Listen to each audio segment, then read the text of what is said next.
ئەو گوندانەی ئیدارەی سۆران کە تاکو دوێنێ بەهۆی دوورەدەستی ئارامی سنوورەکانیان سەرژمێریان تێدا ئەنجام نەدرابوو، ئەمڕۆ سەرژمێریان بۆ کراوە. ژمارەی ئەو گوندانەی سنووری سۆران 55 گوند بوون، زۆربیان کەوتبوونە سنووری قەزای سیدەکان.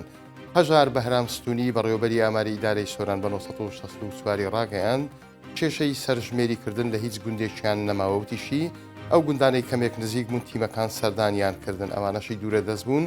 دانیشتوانەکەی وردە وردە هاتنە لای تیمەکان و سەرژمێریەکەیان بۆ کرا.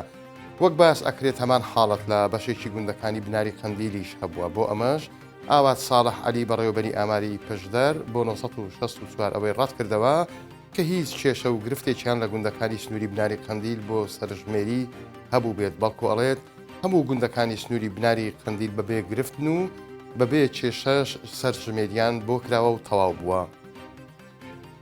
دوو مامۆستای زانکۆی سلێمانی ماوەی 4 ساڵە خەریکی دابینکردنی ئاون بۆ ئاژەڵ و باڵندە چێویەکان، هەر ئەوەشنا لە ڕێگەی کامێرای چاودێریشەوە دیمەنی ئاژەڵ و باڵندە جۆرا و جۆرەکانیان تۆمار کردووە کە دێن ئاو لە سەرچاوەکەیان ئەخۆنەوە. لەوانەش چەند جارێک پڵنگێکی دەگمەن دەردەکەوێت.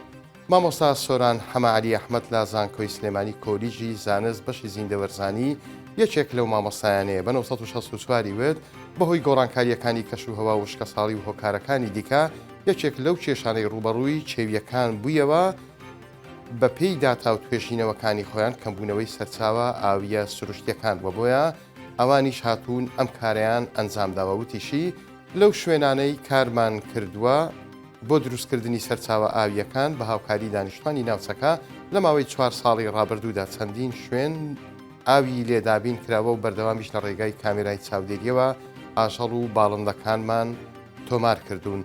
مامۆستا سۆران هیواخوازە وەرزی بارانبارینی ئەمساڵ باش بێت و ببێتە هۆی بوژانەوەی سەرچاوە ئاویەکان. هاوکات لەو ناوچانەش کە کێشەی کەم ئاویان هەیە هاوکاری چێویەکان بکرێت و دەشڵێت ڕاوچیەکان ڕاو لەسەر سەرچاوە ئاویەکان نەکەن.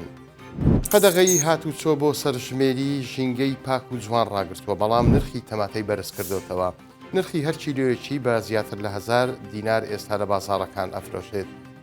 سەروەر عەلی سەرۆکی سەندیکای ئەلوەی سلێمانی بە 1964 وێت ئەمڕۆ ئەلوەی سلێمانی کرایەوە و بەرهەمی سەوزە و میوەی تیا فرۆشراوە، بەڵام لەبەرەوەی قەدەغەی هاتوچۆیە بەهۆی سەرژمێری بەرهەمی تەماتەی کەربەلا و نەجەف نەهاتووە و هەر کیلۆیەک تەماتە نرخەکەی بۆ 1200 دینار بەرز بووتەوە. لە چەند ڕۆژی ڕابردوودا نرخی کیلۆیەک تەماتە لە نێوان 500 تاکو 750 دینار بووە.